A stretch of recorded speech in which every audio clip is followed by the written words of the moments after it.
In 2004, a proposal came to the table for an operation of significant strategic importance. It was not routine. The target warranted the commitment of elite military assets, significant intelligence resources, and considerable political risk. The operation required crossing international borders, conducting sustained operations in a hostile environment, and potentially inflaming diplomatic relations with nations that were ostensibly allied with the West. When presented to coalition partners, the response was cautious and largely negative. The United States, a nation that had conducted countless special operations across the region and maintained the most extensive network of forward-deployed military assets in the area, heard the briefing and declined to participate. The military leadership understood the operational challenges well enough, but the political calculus did not favor American involvement. Within the Pentagon, the decision reflected broader constraints that were hemming in American operations at the time. The Iraq War had already consumed vast resources and was facing mounting casualties and criticism on the home front. Any new operation in the region, particularly one in a country where the United States maintained official diplomatic relations and had commercial interests, carried the risk of generating congressional questions that would be difficult to answer. The American command made this clear through official channels. The operation would not proceed with direct American involvement. France, which maintained its own special operations capabilities and had interests in the region shaped by its colonial history and ongoing economic ties, similarly presented its assessment. The French command reviewed the proposal, considered the tactical requirements, weighed the intelligence supporting the target's location and significance, and arrived at a conclusion that echoed the American position. For France, the calculation was even more complex because of its particular standing in international relations. French special forces had operated across Africa and the Middle East, sometimes in ways that seemed to operate in the margins of international law, and France was sensitive to accusations of overreach. The Élysée Palace, which maintained tight control over sensitive military operations, viewed this particular proposal as carrying excessive diplomatic risk for limited strategic gain. The operation was too risky, the potential for complications too high, and the political exposure too great. The Direction Générale de la Sécurité Extérieure assessed that French forces would trigger regional tensions and potentially expose French interests to retaliation. Paris made clear that while the French understood the military logic, the overall calculus did not favor participation. Germany, the third significant military power invited to consider the operation, also declined. The German military and the German government both determined that the operation fell outside the parameters they were willing to support. Germany's military had recently become more active in international operations following its participation in Afghanistan, but there were clear red lines in terms of what the German armed forces would commit to and where they would operate.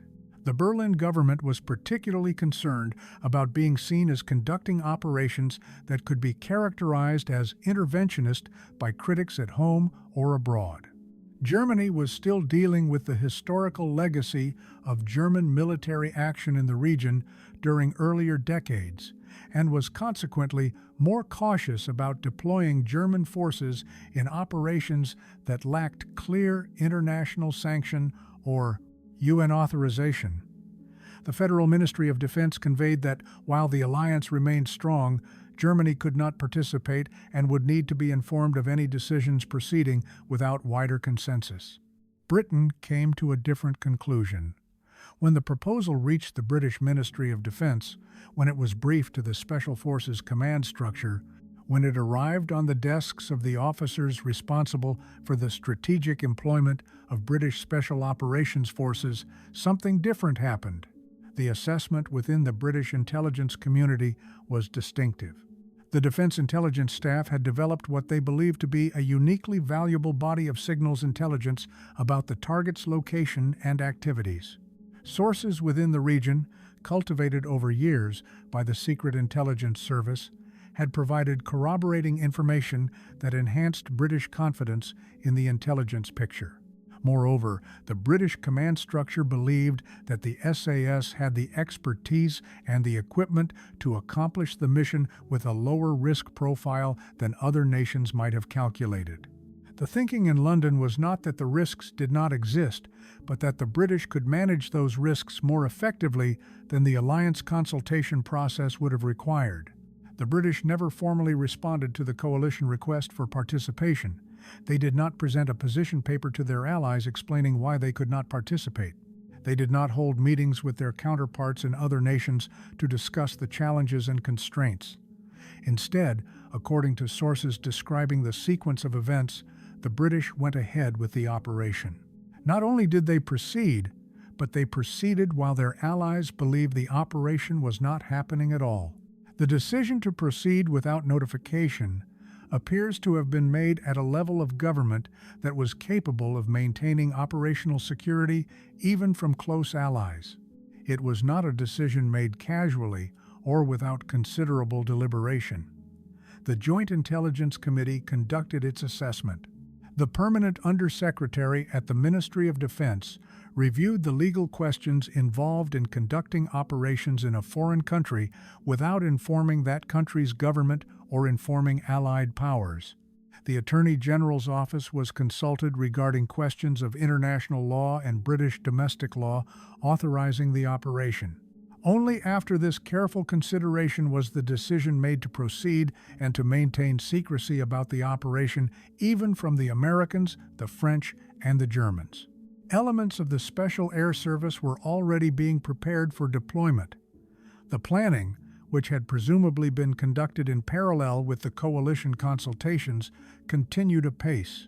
Senior officers within the SAS had been briefed on the target, the operational concept, and the expected duration of the mission.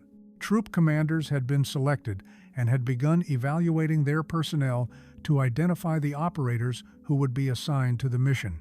The SAS has a culture of careful selection, even within the already elite ranks of special forces, and only the most experienced and capable operators were considered for a sustained presence operation of this type. The surveillance, the target confirmation, the logistics, the weapons and equipment selection, the rehearsals and mission briefings that characterize any complex special operations mission were all underway. Training scenarios were conducted on similar terrain in preparation for the environment the operators would encounter. Equipment was checked and rechecked. Routes into and out of the target country were refined based on the latest intelligence about security measures and border patrols. Supply caches were prepared so that the operators could resupply themselves once in place without needing to request additional materials that would have blown their cover. By the time the three other nations had formally declined participation, by the time the diplomatic cables had been exchanged and the decision communicated through official channels, British operators were already receiving their final orders. An SAS team was inserted into the target country and the target region with remarkable operational efficiency. The insertion itself was carefully planned to minimize the possibility of discovery or interception. The route selected avoided the major border crossing points and the established security checkpoints that would have required forged documents or the kind of diplomatic cover that would have raised alarms. Instead, the team moved through a remote crossing point, using routes that required physical endurance and careful navigation, but that avoided contact with border authorities. The team was small, as such operations often are, composed of men selected for their particular expertise and their ability to operate independently and under extreme stress. The composition would have included specialists in signals intelligence gathering, surveillance and reconnaissance, communications, weapons, and medical care. At least one member of the team would have had deep knowledge of the target region, its geography, its population, and its security apparatus. At least one would have had expertise in the specific technical aspects of whatever intelligence collection or disruption mission the team was tasked with. These were not merely soldiers, but specialists in the kind of clandestine warfare that defines modern special operations.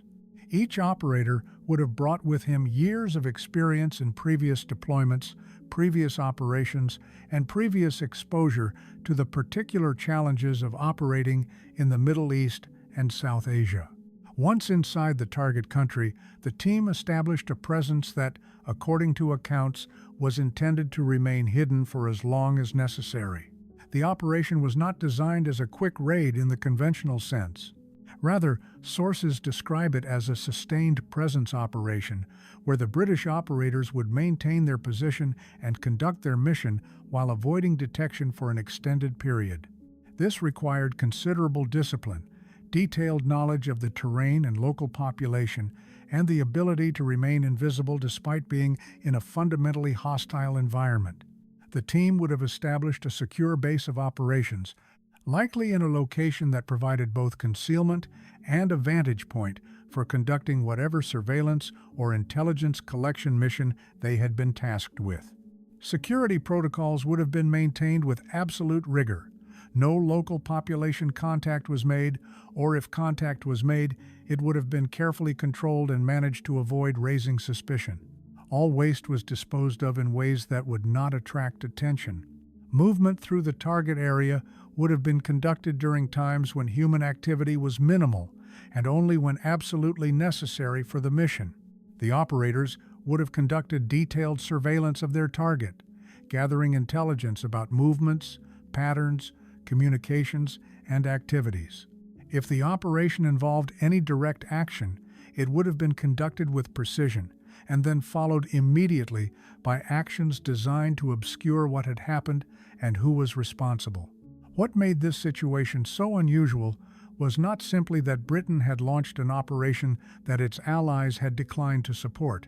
Nations frequently made divergent choices about military operations, and such disagreements, while sometimes contentious, were not uncommon in coalitions. What made this situation diplomatically explosive was that the operation had been conducted while the other nations were under the impression that no operation was happening at all. The Americans, the French, and the Germans had been brought into consultation. They had been asked for their assessment and their participation. They had declined in good faith, operating under the assumption that their refusal meant the operation would not proceed. They had then discovered that they had been, in effect, consulted about an operation that was already underway. From their perspective, this was a fundamental breach of the consultation process. The consultation process existed precisely so that operations would not be conducted unilaterally without warning. By consulting them and then proceeding without informing them, the British had created the worst of both outcomes.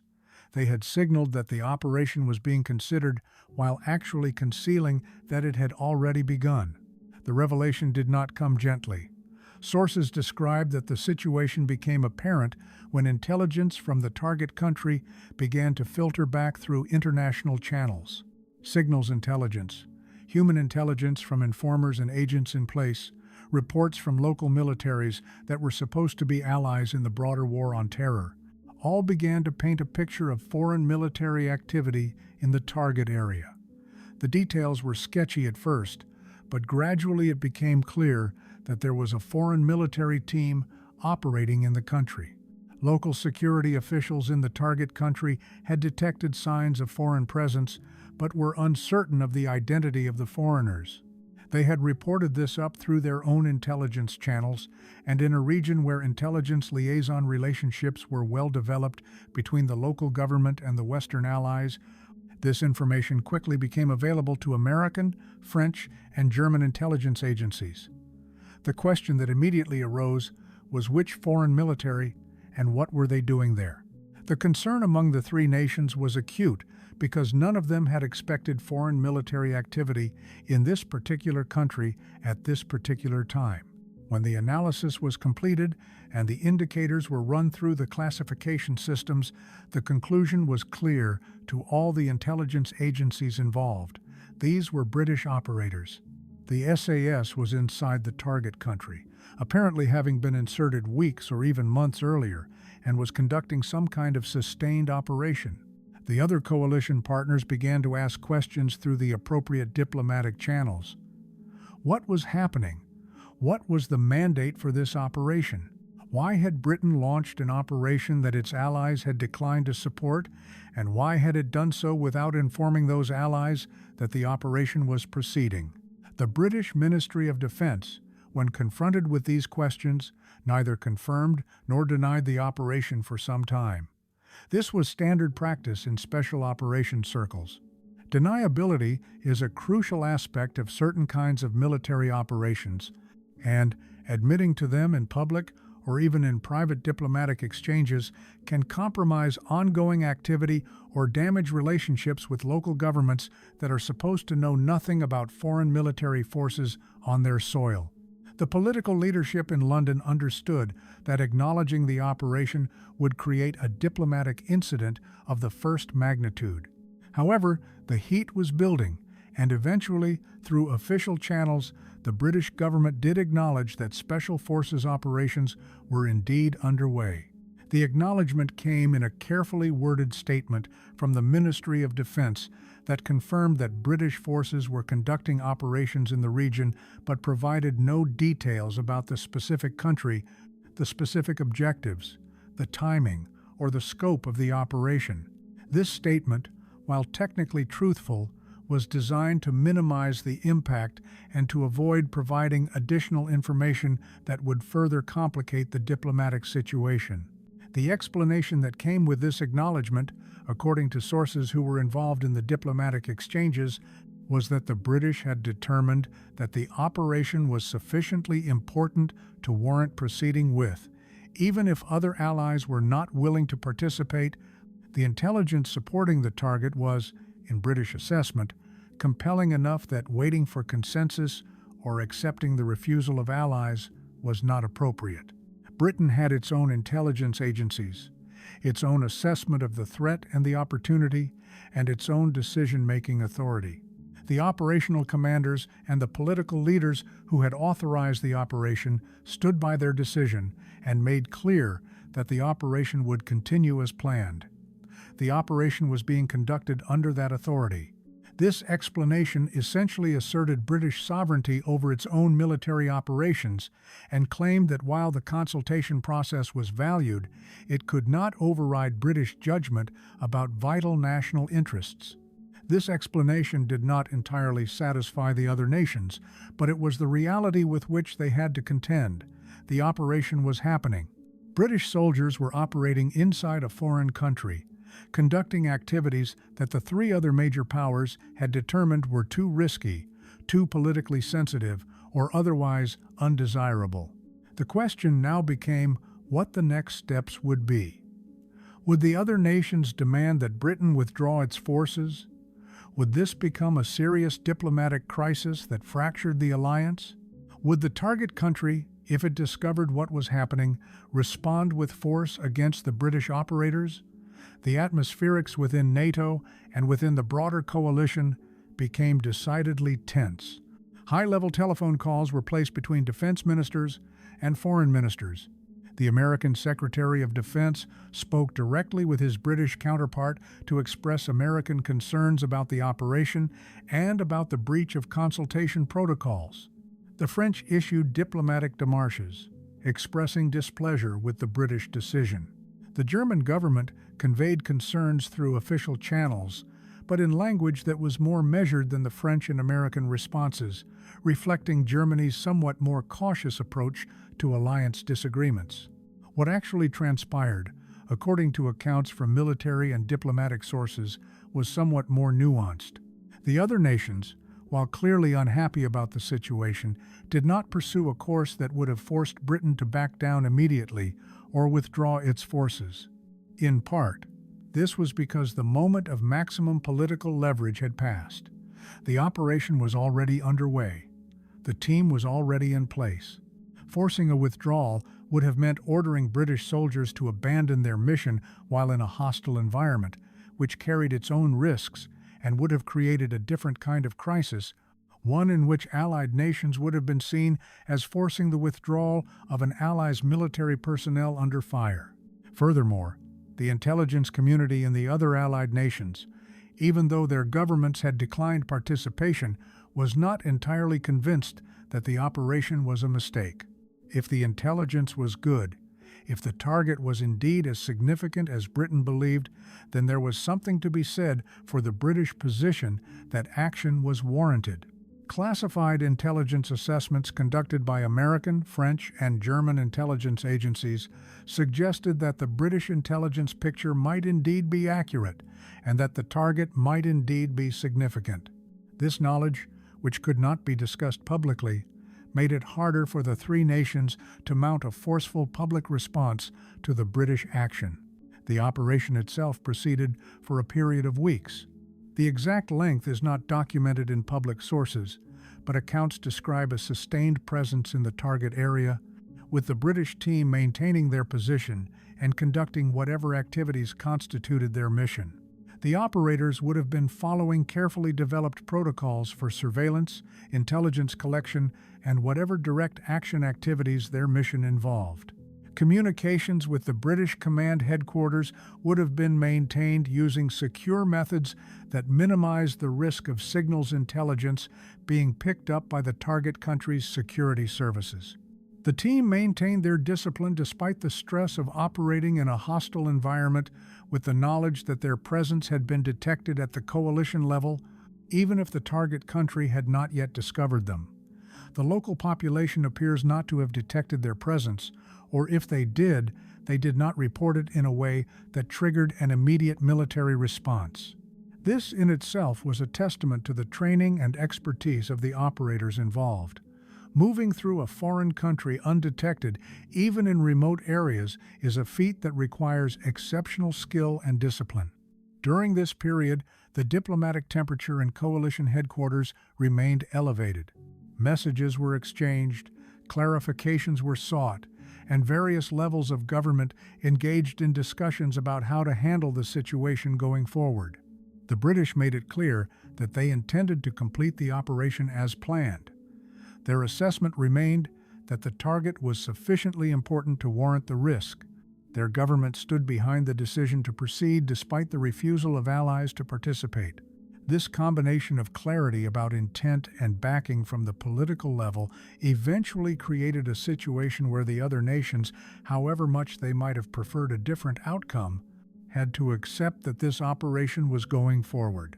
Privately, discussions began to turn toward how the situation would be managed after the operation concluded and what steps might be taken to repair the damage to the alliance relationships. What is notable about the response of the three nations that had declined participation is that, according to accounts, they did not attempt to forcibly stop the operation or take dramatic steps to undermine it. This reflects a number of realities about the alliance structure of the time and about special operations culture in particular. First, special operations forces operated with a degree of autonomy and secrecy that other military forces did not enjoy. It was difficult, sometimes impossible, for one allied nation to directly observe or interrupt another ally's special operations even if they wanted to. Second, there was a recognition that the intelligence justifying the operation might indeed be sound, even if the political cost was thought to be too high by other nations. Third, there was an understanding that demanding a halt to the operation in the middle of its execution could endanger the British personnel involved. Finally, there was an unspoken recognition that forcing a dramatic confrontation with Britain over a single operation could cause broader damage to the alliance at a time when alliance unity against terrorism was considered essential to Western security. The operation eventually concluded. According to the accounts available, the conclusion came after the mission objectives had been achieved, or it became clear that further presence in the target area carried diminishing returns. The British team was extracted from the country through methods that, while not detailed in public reporting, presumably involved the same secrecy and operational efficiency that had characterized the insertion. The extraction would have been planned in advance and would have followed contingency protocols developed during the planning phase. The team would have moved to a predetermined extraction point, either a location where they could be picked up by helicopter or a border crossing point from which they could move into adjacent territory and then be collected. The extraction succeeded without incident. The operators returned home. The political tensions that had arisen during the operation began, gradually, to fade. Debriefing of the operators and the gathering of detailed reports about what had been accomplished began, and in London, the process of managing the diplomatic aftermath commenced in earnest. In the aftermath, there were conversations between the British government and its allies about the decision-making process and the apparent lack of consultation. The British position, according to military sources involved in these discussions, was consistent with what they had communicated earlier. Britain had the intelligence, had made the assessment, had determined that the operation was warranted, and had decided to proceed. Britain was a sovereign military power with its own decision-making authority and did not require the agreement of allies to conduct operations it deemed necessary. If allies disagreed, that was unfortunate, but it did not change the fundamental British position. The British government representatives who engaged in the diplomatic aftermath made clear that they did not regret the decision to proceed and that they believed the operation had been successful and had been justified by results. However, they also acknowledged the concerns that had been raised and indicated a willingness to discuss how future similar situations might be handled differently. The three nations that had declined the operation did not, in the end, make a major diplomatic crisis out of the situation. France, the United States, and Germany all eventually issued statements or provided background briefings to select journalists that, while indicating their initial concerns about the operation, stopped short of condemning Britain or threatening serious consequences for the unilateral action. In part, this reflected an understanding that unity of the alliance was more important than scoring points in a dispute over a single operation. It also, sources suggest, reflected a growing realization that the operation had not produced catastrophic results. The British team had executed the mission, had apparently achieved their objectives, and had returned home safely. Whatever concerns the three nations had about the decision-making process, they had to acknowledge that from an operational standpoint, the mission had been successful. Public statements from American officials emphasized the importance of the special relationship between Britain and the United States and indicated that while concerns had been raised, the incident would not damage the broader relationship. French statements were more restrained, but similarly stopped short of severe condemnation. German officials indicated that Germany would work with its allies to prevent similar situations in the future. Over the following months and years, as more details emerged about what the operation had entailed and what had been accomplished, a more complete picture began to form. The target, it transpired, had indeed been significant. The intelligence supporting the operation had proven accurate. The team that was deployed had conducted the mission with the skill and professionalism that British Special Forces had become known for. From an intelligence and military perspective, the operation had delivered value. Senior commanders involved in the operation claimed that important information had been gathered and that terrorist activity had been disrupted as a result of the British action. The only question that remained unresolved was whether the value had been worth the diplomatic complications and the violation of the consultation process that the alliance was supposed to follow. From the perspective of the British government, the answer was clear. The intelligence value and the operational success justified the diplomatic friction. From the perspective of the three nations that had declined participation, the question remained more ambiguous. What this episode revealed about British Special Forces and British military culture was significant. It demonstrated that the SAS and the broader British Special Operations community operated with a degree of autonomy that, while not unlimited, was substantially greater than the public often understood. Decisions about special operations were made at the highest levels of the British government, and when those decisions were made, they carried an authority that did not depend on the approval or even the foreknowledge of allies. This was a practical expression of British sovereignty, and it reflected a view in London that when vital national interests were at stake, Britain would act according to its own assessment rather than allowing the decisions of other nations to constrain its actions. It also demonstrated something about the hierarchy of decision-making within coalitions. The alliance between Britain, the United States, France, and Germany was real and substantial, but it did not function as a supranational entity that could override the authority of member states. Each nation maintained the ability to act unilaterally, even if doing so came with diplomatic costs.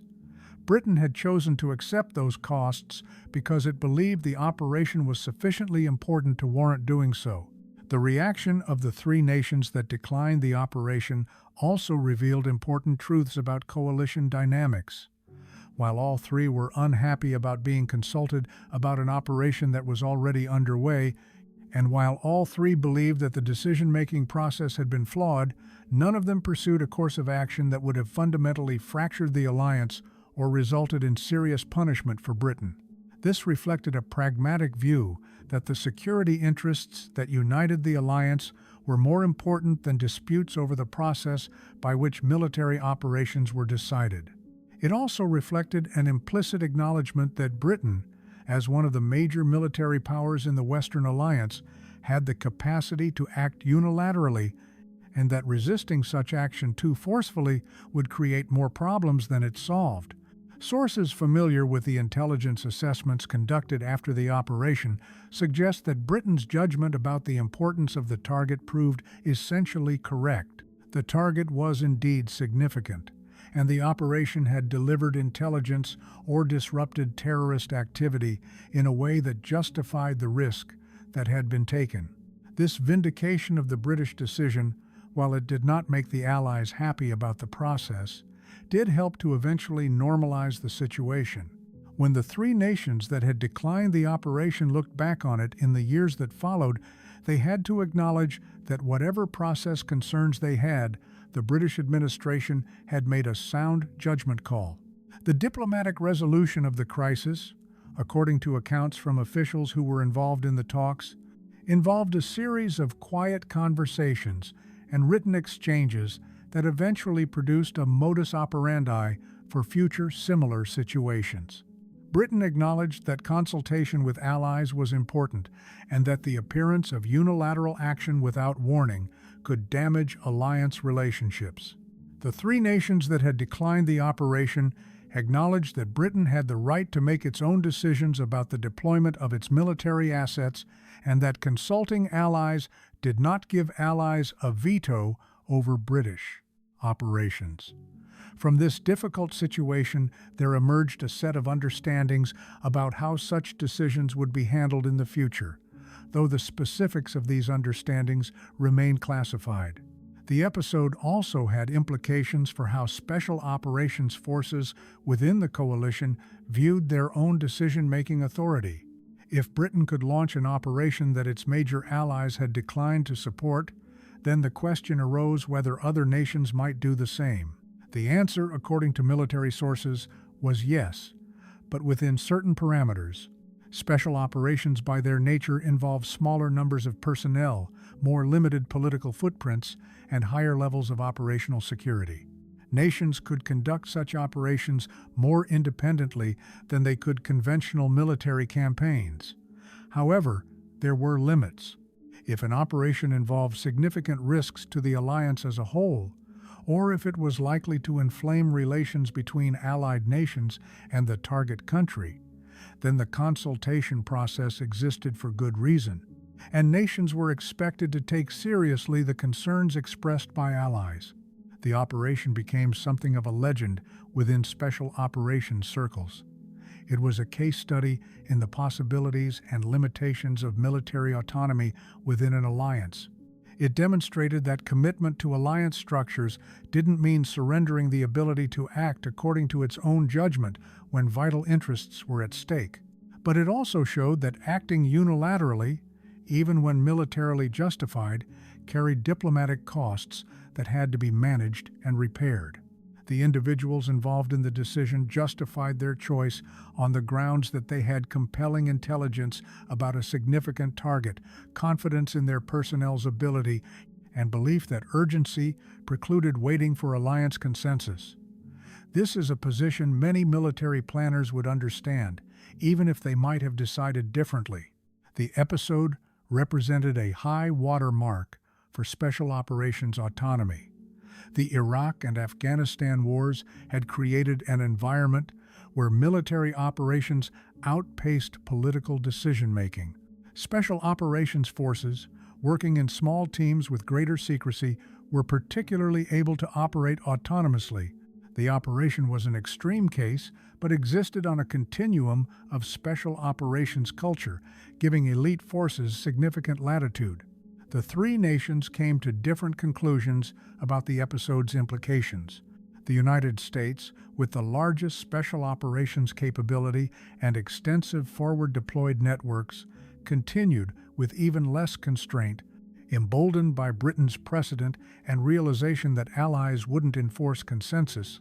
France maintained its distinctive approach, willing to conduct unilateral operations when French interests were at stake, but less likely than Britain to proceed when major allies declined.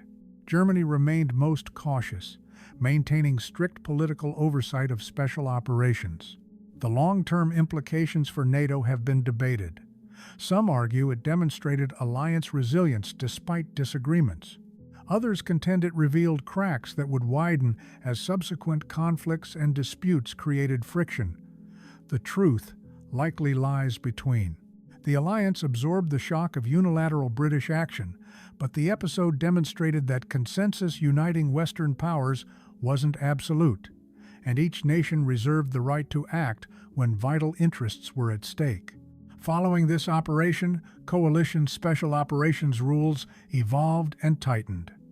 Joint command structures became more formal and consultation requirements more explicit. However, these changes didn't eliminate the fundamental reality that special operations operated with relative autonomy and nations reserved the right to conduct unilateral operations when circumstances warranted. The operation remains only partially declassified. The target, timing, objectives, and complete accomplishments remain classified by the British government. However, enough has been revealed through military sources and diplomatic accounts that a coherent narrative can be assembled.